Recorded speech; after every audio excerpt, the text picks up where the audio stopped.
शुरू करो आप। अच्छा, सभी सुंदर साथी को मेरा प्रेम भरा प्रणाम जी।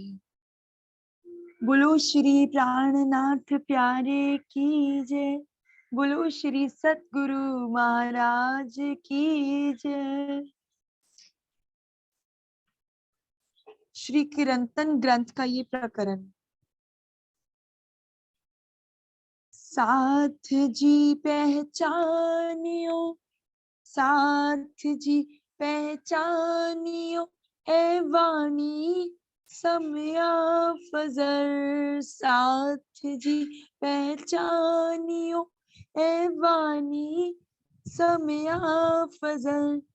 हुई तुम्हारे कारने, खोल देखो निज नजर।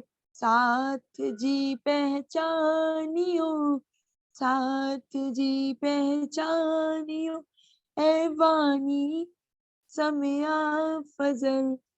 हुई तुम्हारे कारने, हुई तुम्हारे कारने, खोल देखो निज नजर। साथ जी पहचानियो, साथ जी पहचानियो, ए वाणी समया फजल। त्रिविध दुनी तीन ठोर की, चले तीन विध माहे। त्रिविध दुनी तीन ठोर की, चले तीन विध माहे। कोई छोड़े न अंकुर अपना, कोई छोड़े न अंकुर अपना, होवे करनी तैसी ताहे। साथ जी पहचानियो, साथ जी पहचानियो, ए वाणी समया फजल। साथ जी पहचानियो। ब्रह्म सृष्टि आई अरश से, जीत इंद्री सुध अंग। ब्रह्म सृष्टि आई अरश से, जीत इंद्री सुध अंग। छोड़ माहे बाहिर दृष्टि अंतर, छोड़ माहे बाहिर दृष्टि अंतर, पर आत्म गनी के संग। साथ जी पहचानियो, साथ जी पहचानियो, ए वाणी समया फजर। साथ जी पहचानियो।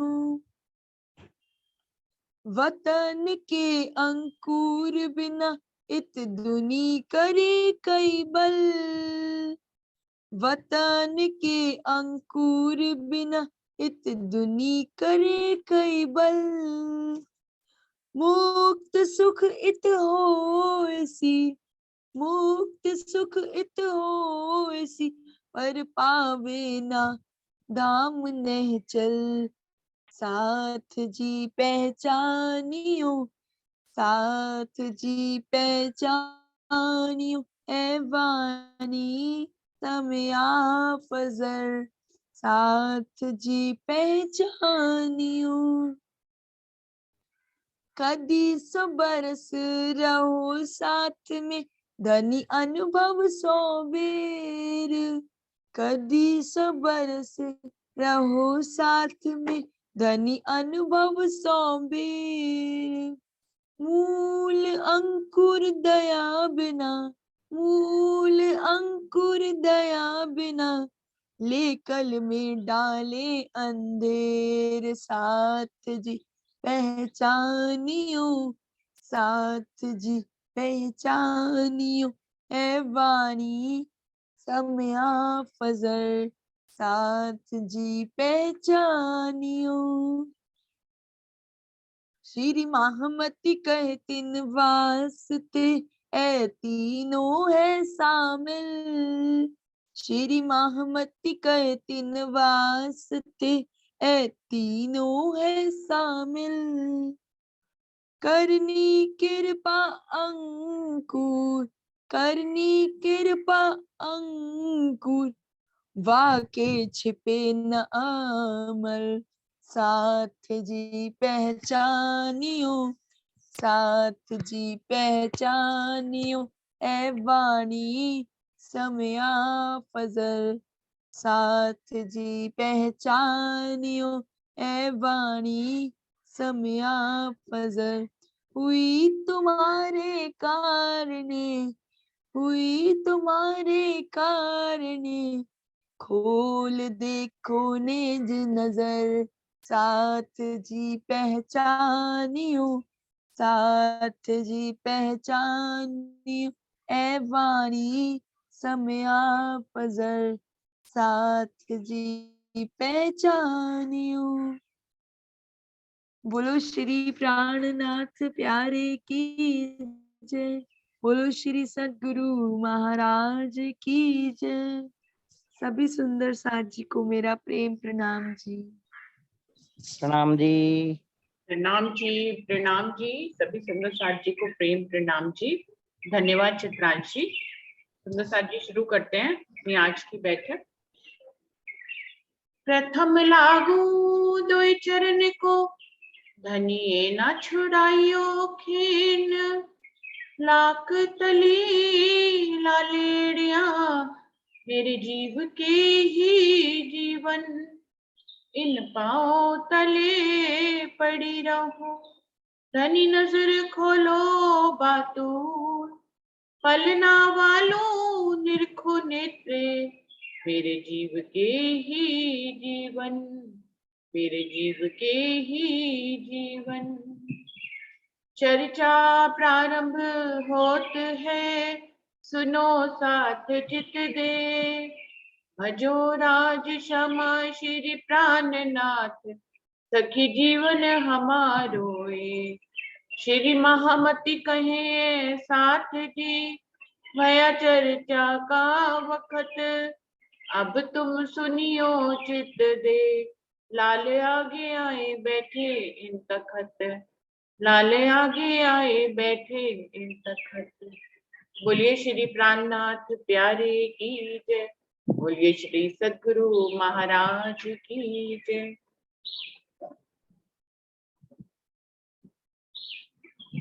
सुंदर साथ जी, बीतक साहब वाणी का 54 प्रकरण चल रहा है, जिसकी 58 चौपाई हो गई थी। आकोट की बीतक चल रही है शुक्राना, धनी का शुक्राना। हर पल हर घड़ी धनी हमारे ऊपर किस प्रकार से विराजमान है, हमारे अपनी मेहर में हमको ले रखा है, बाले से बुढ़ापे लग मेरे सिर पर खड़े सुधार। तो इसमें धनी हमें याद दिला रहे हैं हर चौपाई के माध्यम से कि हर पल हर घड़ी धनी हमारे ऊपर कैसे मेहर कर रहे हैं और हम उनकी निगाहों में किस तरह से हैं कैद। तो निगेबानी जबराइले करी ऊपर रूहन, साफ रखे सबो अंगो दिल रहे हमेशा रोशन। जबराइल को अस्राफील को निगेबानी करने के लिए धनी ने भेजा हुआ है। हमारे सभी अंगों को वो साफ रखते हैं, हमारे दिल को हमेशा तारतम वाणी से रोशन रखते हैं और हमें जीवन में सच्ची राह चलने के लिए हमें प्रेरित करते रहते हैं अंदर से ही। तिनसे लड़ने को जब याद करने फजर को लगा पहुंचावने पैगाम, तब दज्जाल ने चीनिया ए मारे मुझे इमाम। फजर की याद दिलाने के लिए, उस समय के मोमिनों को फजर की याद दिलाने के लिए कि सवेरा हो चुका है, कायमी आ चुकी है, कयामत आ चुकी है और इमाम मेहदी जाहिर हो चुके हैं, इस बात की याद दिलाने के लिए जब धनी ने अपना पैगाम औरंगजेब तक पहुंचाने की कोशिश करी और 12 मोमिनों को वहां तक भेजा, तब दज्जाल ने चीनिया ए मारे मुझे इमाम। तब दज्जाल को समझ में आ गया कि ये इमाम मेहदी मुझे मारने के लिए ही ये सारे पैगाम भेज रहे हैं, क्योंकि जो मैं राज्य कर रहा हूँ औरंगजेब और दरबारियों के दिल पर और शरा तोरा का राज्य चला रहा हूँ, अगर तारतम वाणी और इमाम मेहदी के आने की सूचना इनको प्राप्त हो गई तो मेरा राज्य इनसे छिन जाएगा। दिन से लड़ने को बांधी कमर जोर, तब पैगाम पहुंचाइया किया बड़ा शोर। उनसे लड़ने के लिए दज्जाल ने कमर बांध ली। जब मोमिन पैगाम पहुंचाने के लिए आए तो उसने बहुत ही शोर मचाया, दरबारियों के दिलों में बैठकर, सीधी पौलाद के दिल में बैठकर, काजी के दिल में बैठकर बहुत ही उसने शोर मचाया। छुड़ावने ईमान को करने लगा जुल्म, बैठ अपने लश्कर में सक सुबह उठावे कुम। और परम औरंगजेब के दिल में जो इमाम मेहदी के प्रति थोड़ा बहुत ईमान था, उनके आने का वो जो इंतजार कर रहा था, उसने उसके इस ईमान को दरबारियों के दिलों में बैठकर उसके दिल में संशय पैदा कर दिया। इस प्रकार से मोमिनों के ऊपर वो जुल्म करने लगा। उनके पैगाम को किसी भी तरह से औरंगजेब तक ना पहुंचने पाए, इस प्रकार की हर संभव कोशिश उसने करी। बैठ अपने लश्कर में सक सुबह उठावे, वो अपने लश्कर में दरबारियों के दिलों में बैठ गया और औरंगजेब के दिल में जो थोड़ा बहुत ईमान आया था उसको भी उसने खत्म कर दिया। परवरदिगारे देखिया लड़ाई के वक्त, बुलाया बेतुल्लाह को साहिदी वक्त कयामत। इस समय जब अक्षरती पूर्ण पारब्रह्म ने देखा कि उनके मोमिनों को पैगाम देने के लिए उन्होंने भेजा, लेकिन फिर भी उनके पैगाम को नहीं पहुंचा पा रहे हैं, तो उन्होंने गवाही के लिए जो है मक्का और मदीना से वसीयतनामे भिजवाए। ये धनी की मेहर थी हमारे ऊपर, हम मोमिनों के ऊपर, कि हमारी गवाही के लिए धनी ने जगह जगह हमें गवाहियां देने के लिए, मोमिनों को गवाहियां देने के लिए, जागृत करने के लिए, उनको सही साबित करने के लिए धनी ने हर इंतजाम पहले से किया। कुरान की वाणी तो दी ही, वसीयतनामे जो है भिजवाए उन्होंने औरंगजेब और उनके दरबारियों के ऊपर। इस प्रकार से धनी ने कयामत की शाहिदी भिजवाई अपने मोमिनों को सही साबित करने के लिए। शरीयत के सिरे से लिखे वसीयतनामे चार, तिनमें खबर कयामत की, पर काफर करे न विचार। शरीयत के लोगों के ऊपर वसीयतनामे लिखकर चार आए मक्का मदीना से, जिसमें तिनमें खबर कयामत की, जिसमें कयामत की खबर थी कि कायमी का समय आ गया है। इमाम मेहदी जो है वो हिंद में जाहिर हो गए हैं, उन्होंने हिंद को अपना स्थान बना लिया है और यहाँ की शफकत बरकत और फकीरों की बरकत जो है वो उठकर हिंद में चली गई है। ये पूरी गवाही के रूप में ये वसीयतनामे आए, पर काफर करे ना विचार। लेकिन काफरों के दिल में, जिसमें दज्जाल बैठा हुआ था, उन्होंने इस बात का कोई भी विचार नहीं किया। तो ये धनी की मेहर थी कि अपने 12 मोमिनों की बात की गवाही देने के लिए धनी ने वसीयतनामे मक्का और मदीना से भिजवाए। दज्जाल दिल सवन के जोर बैठा दुश्मन, जब पहुंचे नामे वसीयत धोए डारे सबन। क्योंकि सबके दिलों पर दज्जाल विराजमान था और उसको इमाम मेहदी और उनके मोमिनों से लड़ाई करनी थी। जोर बैठा दुश्मन, उनके दिलों पे दुश्मन की तरह बैठ गया दज्जाल। जब पहुंचे नामे वसीयत धोए डारे सबन, जब वसीयत नामे उन तक पहुंचे तो उसने, दज्जाल ने जो है उनको किसी के भी कानों तक पहुंचने नहीं दिया। तो वसीयतनामे आए भी, गवाहियां आए भी, लेकिन सभी ने अनदेखा कर दिया उनको। इसी को कहना चाहिए धोए डारे सबन। सबने उनको धो डाला, यानी कि देखते हुए भी उनको नहीं देखा, उनको नहीं माना। तो इस प्रकार से दज्जाल ने अपना काम करके दिखाया। पूरी यात्रा में, मोमिनों की इस खेल की पूरी यात्रा में समय समय पर दज्जाल जो है लड़ाई करेगा, चाहे वो कुटुंब कबीले के रूप में हो, दुश्मनों के रूप में हो, ईमान गिराने के रूप में हो, विश्वास गिराने के रूप में हो, या मोमिनों को माया में डुबोने के रूप में हो। हमें सारी लड़ाई जो है वो दज्जाल से ही करनी है। और दज्जाल के विरुद्ध जो लड़ लेते हैं उसी को ही रहनी कहते हैं। मोमिनों की रहनी की बात बार बार आती है। तो जो दज्जाल से लड़ाई करके खुद को पाक साफ करके मोमिन आगे बढ़ जाते हैं और धनी की तरफ लगे रहते हैं, अपने इश्क और ईमान को उनका कायम रहता है, ये सब जो है ये मोमिनों की रहनी में आता है। सिर्फ दज्जाल से लड़ाई करना जो मोमिन सीख जाता है, उसकी रहनी अपने आप ही उत्तम हो जाती है, उसका विश्वास हमेशा बना रहता है, वो धनी के प्रेम में मग्न हो जाते हैं। क्योंकि माया रूपी दज्जाल ही जो है मोमिनों को भटकाता है और धनी के प्रेम में मगन होने से उनको अटका डाल डाल के उनको पीछे खींच लेता है। जब इमाम साहिब ने पहुंचाया पैगाम, तब दज्जाल कमर बांध के लड़ा सामे इस्लाम। उसी बात को दोबारा से कह रहे हैं कि जब इमाम मेहदी ने अपना पैगाम पहुंचाने की कोशिश करी औरंगजेब को, तब दज्जाल ने कमर बांध ली इस्लाम से लड़ने के लिए, धर्म युद्ध करने के लिए। ऐसे समय में मेरते से भेजे पैगंबर, राठौर जसवंत सिंह सो जाए कहो खबर। मोमिनों की मदद करने के लिए 12 मोमिन जो गए हुए थे, उनकी मदद करने के लिए पहले तो वसीयतनामे भेजे उनकी मदद के लिए ही उन्होंने आगे अपने मोमिनों को राजा जसवंत सिंह को जागृत करने के लिए भी भेजा मेरठे से, कि अगर राजा जसवंत सिंह जागृत हो जाए तो वो औरंगजेब के विरुद्ध धर्म का युद्ध कर सकते हैं, तो हमारे मोमिनों की मदद हो जाएगी। इसके लिए उन्होंने मोमिनों को राजा जसवंत सिंह को जागृत करने के लिए भेजा। तो ये धनी की मेहर थी। वो 12 मोमिन जो गए हुए थे दरबार में, उनकी मदद के लिए धनी हर संभव कोशिश कर रहे थे और धनी हर पल हर घड़ी उनके साथ थे और उनके ऊपर मेहर कर रहे हैं। जब पैगाम गया उन पे सुनिया नहीं कान, आजूज माजूज सो मारिया बिना देखे ईमान। राजा जसवंत सिंह के पास जब मोमिन पैगाम लेकर गए, लेकिन उन्होंने भी, उनके अंदर कोई भी अंकुर नहीं था, उन्होंने भी उनकी बात को कानों से नहीं सुना, इसलिए वो षड्यंत्र का शिकार हो गए और उनके अंदर ईमान तो था नहीं, इसलिए वो जल्दी ही जो है हार गए और मृत्यु को प्राप्त हो गए।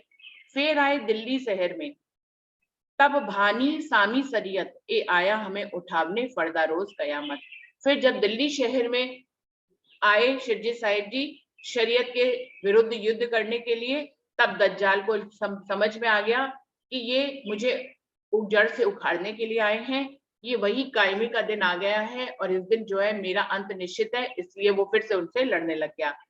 बात ना सुने इनकी अपनी सोहबत में, घेर लिया सुल्तान को बात ना करे इनसे। इसलिए उसने क्या किया, सुल्तान के दरबारियों के दिल में बैठ गया और उसकी सोहबत राजा की ऐसी बना दी कि वो सुल्तान जो है मोमिनों की बात ही ना सुने। जो पैगाम पहुंचा वही तिनको डारे मार, ताबे सब दज्जाल के हुए ना खबरदार। यदि पैगाम, दज्जाल ने सोच रखा था कि यदि किसी तरह से पैगाम राजा तक पहुंच भी जाएगा तो भी इस शरीयत के राज्य को की कायमी तो रखनी है, क्योंकि शरीयत का राज्य चलेगा तभी मेरा राज्य चलेगा। अगर पैगाम पहुंच गया तो इमाम मेहदी का राज्य आ जाएगा।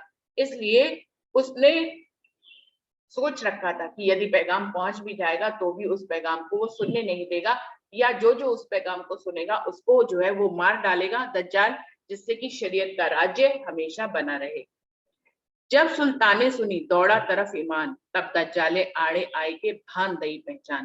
कह रहे हैं सुल्तान के दिल में तो फिर, क्योंकि उसके अंदर परमधाम का अंकुर है औरंगजेब के अंदर, इसलिए उसने जब इसका इशारा सुना, इमाम मेहदी के आने का और कायमी का इशारा सुना, तो दौड़ा तरफ ईमान। उसके अंदर क्योंकि परमधाम का अंकुर था, तो अंकुर अपना बल दिखाता है, कोई ऊपर से कितना भी बुरा हो, परमधाम का अंकुर अगर है तो अच्छाई दिल में रहती है।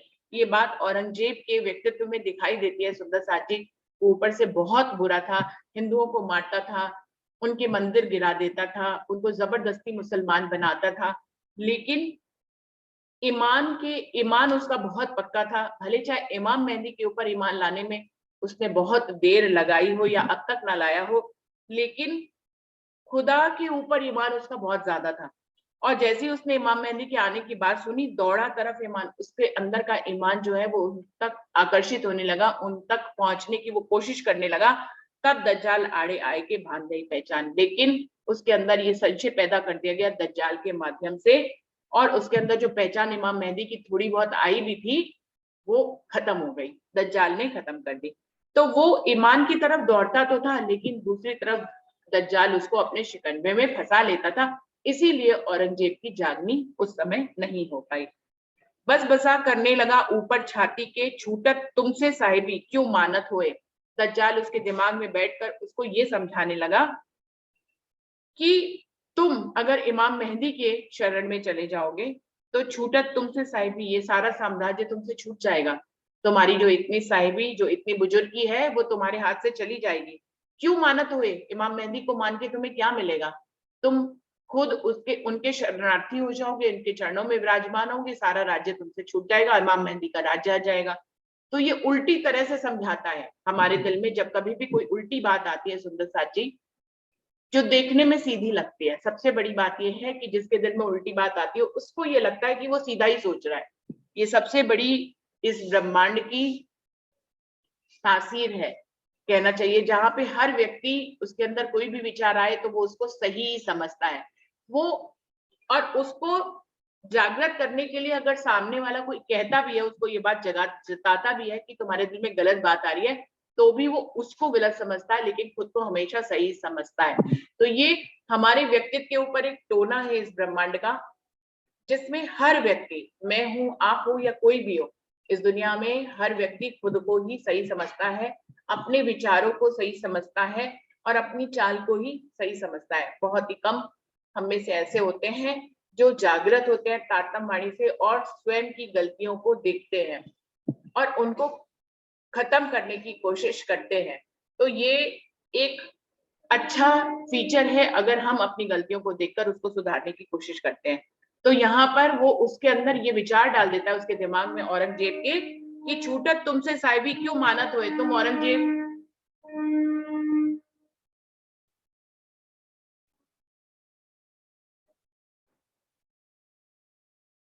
क्यों मानत हुए तुम, जो है इमाम मेहदी की साहिबी को क्यों मान रहे हो? जो मेरे ताबे रहोगे तो करो पातशाही तुम, जो ताबे हो इमाम के तो तुम पर होवे जुल्म।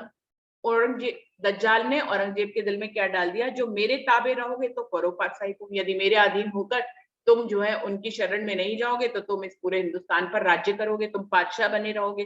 जो ताबे हो इमाम के, यदि तुम इमाम मेहदी के ताबे उनके अधिकार क्षेत्र में चले जाओगे तो तुम पर होवे जुल्म, तो तुम्हारे साथ तो ये बहुत बड़ा अत्याचार होगा, तुमसे तुम्हारी पूरा राज्य ही छिन जाएगा, एक तरह से तुम्हारी पूरी जो इतना पातशाही है वो खत्म हो जाएगी। इत दज्जाले आए के कया मोमिनों से, मेरी पातशाही मैंने क्यों खड़बड़ पाड़ी तुम्हें। इस प्रकार से दज्जाल ने कमर बांध ली थी मोमिनों से लड़ने के लिए, क्योंकि वो अपनी पातशाही में खड़बड़ी नहीं, खड़बड़ खड़बड़ या विघ्न नहीं चाहता था। दज्जाल अपनी पातशाही ही बनाए रखना चाहता था, क्योंकि मोमिनों के आने से उसकी पातशाही पर एक आंच आ गई थी, तो इसलिए वो हड़बड़ाने लग गया था और मोमिनों को गिराने की उसने भरसक कोशिश करी। ऐसे में धनी ने कैसे मोमिनों को संभाला उसके बारे में, उनकी मेहर के बारे में बता रहे। यहाँ से जाओ भाग के, ना कैद में करो तुम, मोमिन डरे तिन से ताबे हुए हकूकम। इस प्रकार काजी के दिल में दज्जाल ने विराजमान होकर उनसे सारी बातें तो सुन ली उनके इमाम मेहदी के आने की, लेकिन उसने कहा कि अभी ये सही उत्तम समय नहीं आया है, आपने ये पैगाम मुझे दे दिया है, सही समय आने पर मैं औरंगजेब को ये पैगाम दे दूंगा, अभी आप यहाँ से जाओ, और अगर आप यहाँ से नहीं जाओगे तो उम्र भर कैद में आपको रखना पड़ेगा। तो मोमिन डरे तन से ताबे हुए हकूकम।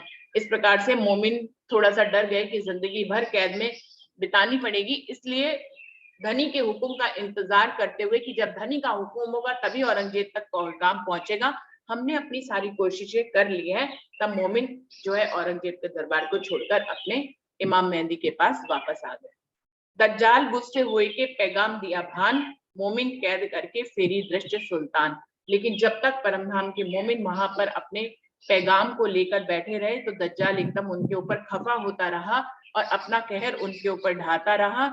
उसने मोमिनों को सीधी पौलाद की कैद में भी डाला और उनके ऊपर जुल्म भी कराए और सुल्तान की नजर को भी उनके प्रति घुमा दिया, फेर दिया।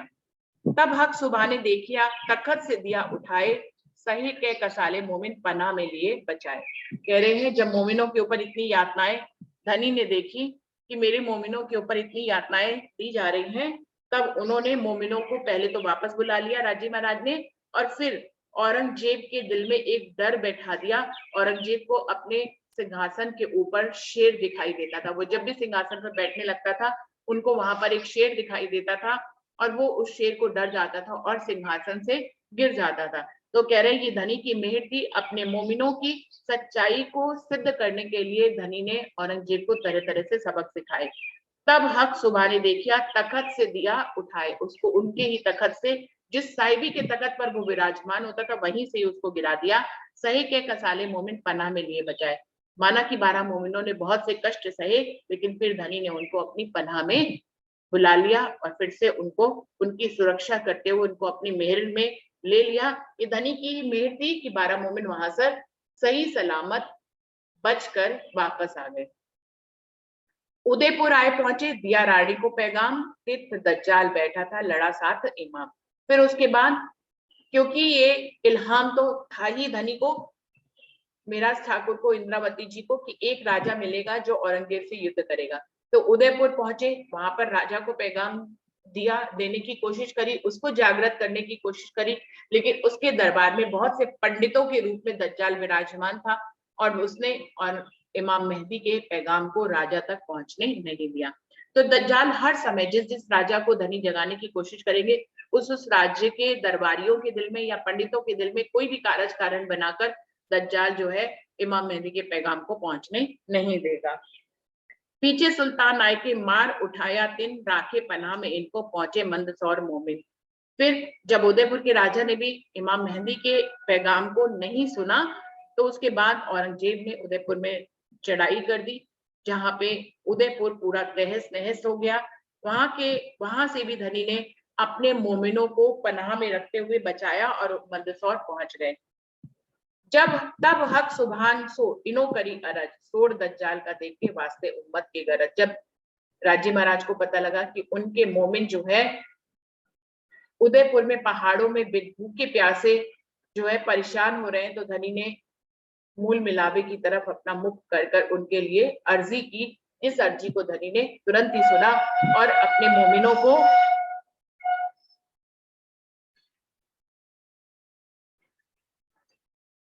तब दरगाह की तरफ मुख कर धनी ने अपने मोमिनों के लिए मेहर की फरियाद करी। अरज सुनी सुभान ने जबराइल भेज दिया, दे 10 सिपारे कुरान के बहुत खुशाल किया।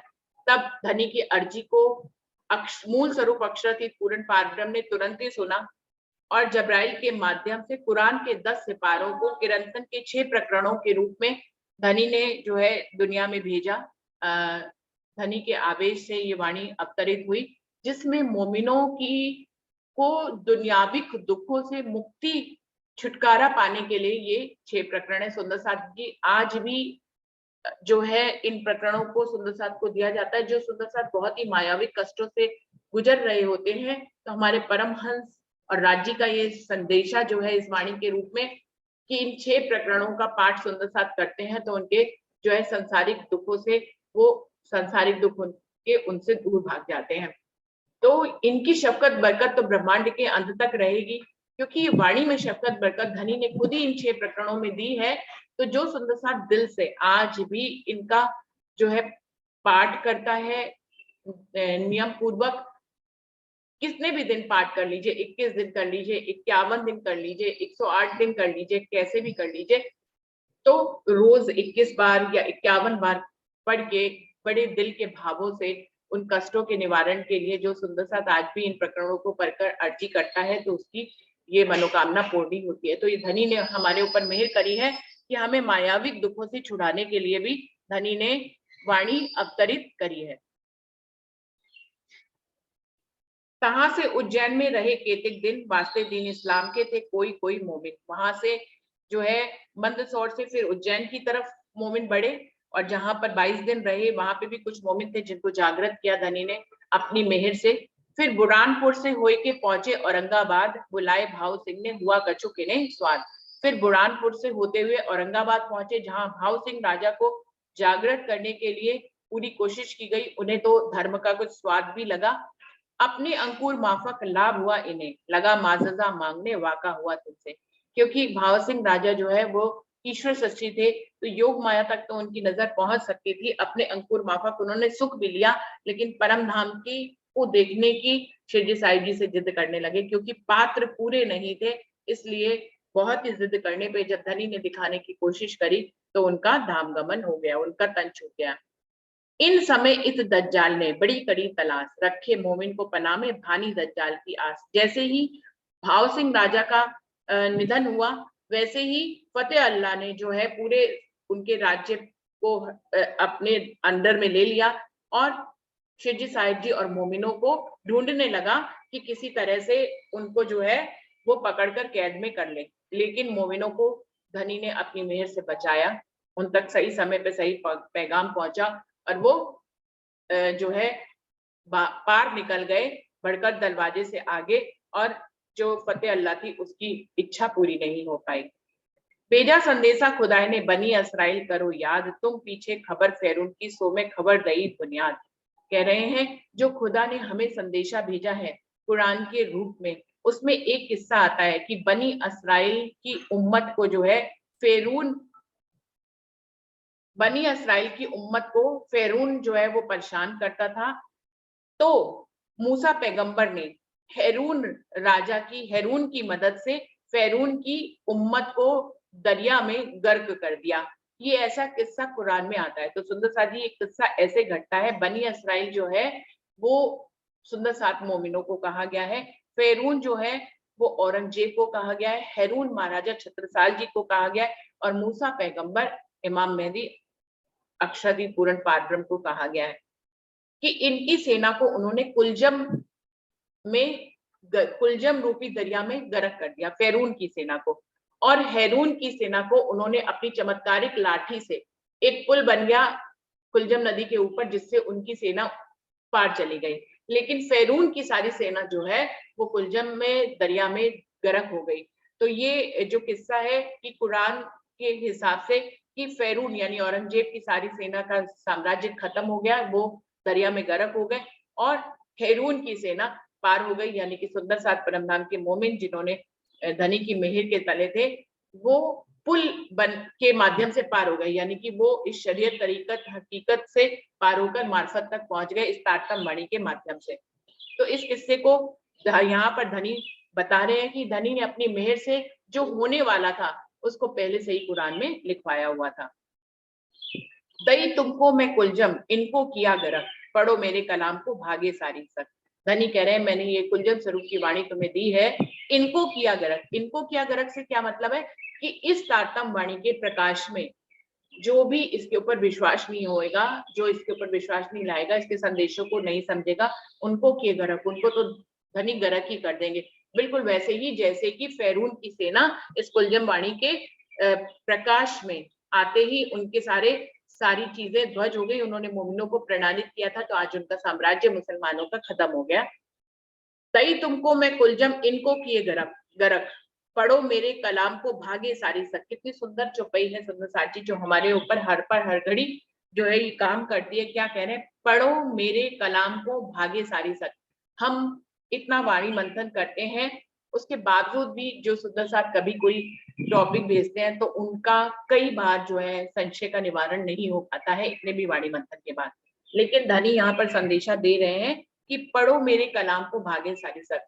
हम भी वाणी के कलामों के हिसाब से ही, तारतम वाणी के आधार पर ही मंथन करते हैं और हर तरह के टॉपिक को हर संभव कोशिश से उसको किसी निर्णय पे पहुंचाने की कोशिश करते हैं। फिर भी यदि किसी की कोई बात रह जाती है सुंदर साथ जी, तो धनी यहाँ पे संदेशा दे रहे हैं कि पढ़ो मेरे कलाम को भागे सारी सक। जो मेरे कलामों को बहुत गहराई से पढ़ता है, समझता है, उसको आत्मसात करता है, उसके संशय स्वयं व स्वयं ही धनी अपनी मेहर से खत्म कर देते हैं। तो ये धनी की सबसे बड़ी मेहर है कि हमारे हर प्रकार के सवालों के जवाब, हमारे दिल के हर तरह के संशय को दूर करने के लिए धनी ने अपनी ये कुलजम स्वरूप की वाणी हमें तोहफे के रूप में भेजी है।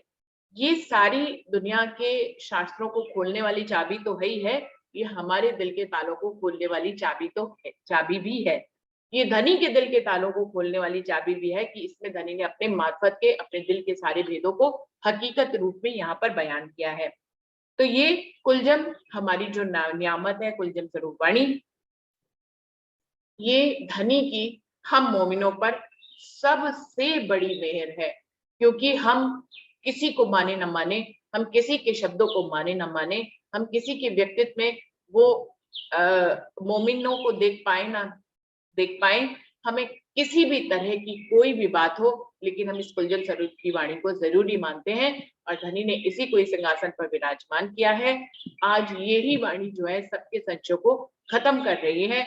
आज ज्ञान का इतना विस्तार हो रहा है और इस प्रकार से ये वाणी की गुंजार हो रही है। धनी की सबसे बड़ी हमारे ऊपर मेहर है।